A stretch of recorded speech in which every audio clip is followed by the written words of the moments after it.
advance into western Mosul as they gain more ground.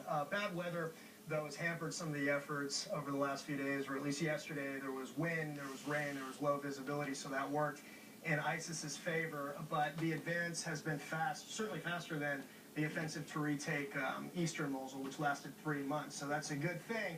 But the fight continues as we speak. You see some of the latest footage from western Mosul. There's an estimated 2,000 ISIS fighters that are basically holed up in the city. As you mentioned, they're surrounded. But not only are Iraqi troops dealing with, a densely populated area, urban combat, but an estimated 700,000 civilians that also remain in western Mosul and the old city as well of Mosul. And some of these streets are very narrow, so Shannon, it's difficult getting armored vehicles into some of these areas. But that said, both Iraqi and U.S. commanders say that the end of the battle is within range. There's no definitive time frame. But again, things are progressing as the battle continues as we speak, Shannon. All right, John Huddy with the latest on that show. Go get them. Significant story, too, for more just now. I want to bring in General Jack Keenan. General, good morning to you, Chairman of the Institute of the Study of War. On Mosul, I guess eventually you win this fight. I think you would agree with that. But what comes after that you believe is just as important? Explain, sir. It really is. Well, this is dense urban fighting, to be sure, as John mentioned in the intro here. It'll probably take a few more weeks to actually retake this and the rest of the city. But the political end state is as important as this military campaign.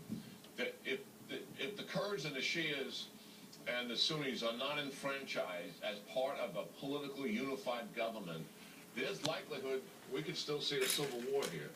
So it is vital that this political unity come about. It's been camouflaged over because of the military campaign, and there's great divisions inside of Iraq. And another thing is coming. President Trump is going to have to decide how many troops is he going to leave in Iraq, or is he going to pull them all out, as Obama did in 2011? I suspect he's going to leave them. And leaving them is not just to help the Iraqi army build, it's to have political and diplomatic influence on the government. It gives us leverage, and it reduces the influence of the Iranians. So even after ISIS is defeated, you go back to the Sunni-Shia battle that's been raging for hundreds of years, you could say, whether it's in the open or whether it's concealed. General, I want to move to another story right now. Wall Street Journal is reporting this, a few other outlets today. Under President Obama, the CIA would locate a target under the drone program, but the U.S. military would carry out the actual attack. The Trump administration is considering putting this all under the review of the CIA. Do you like that idea, or from a military standpoint, what is the biggest change or distinction if you carry it out that way? Well, through most of the 9/11 wars that obviously began right after 9/11, and we've been at it now 16 years, the CIA has been conducting drone strikes. Under the Obama administration, as you noted, though, they began to pull them away from the drone strikes and make it exclusively a military operation, relying on a central intelligence agency to collect intelligence and provide it to the military. Now going back to the CIA, I have no problem with it. I think the Trump administration is largely going back, not because one agency does it better than the other, but for this reason, because it's covert, it's classified, and it doesn't get discussed. When the military is conducting an operation, it's much more open, it's considerably more public.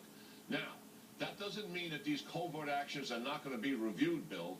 The Congress of the United States, representing the American people, have two committees, House and Senate Intelligence Committees, that are exposed to every single covert action the CIA takes in a classified manner. So the oversight will still be there. I think this is fine. This is about keeping it secret and doing it covertly and doing it in places we may not want to talk about. Wow. Does it make it more effective? Yeah. The team argued we want more transparency, and that's why they had the policy they did.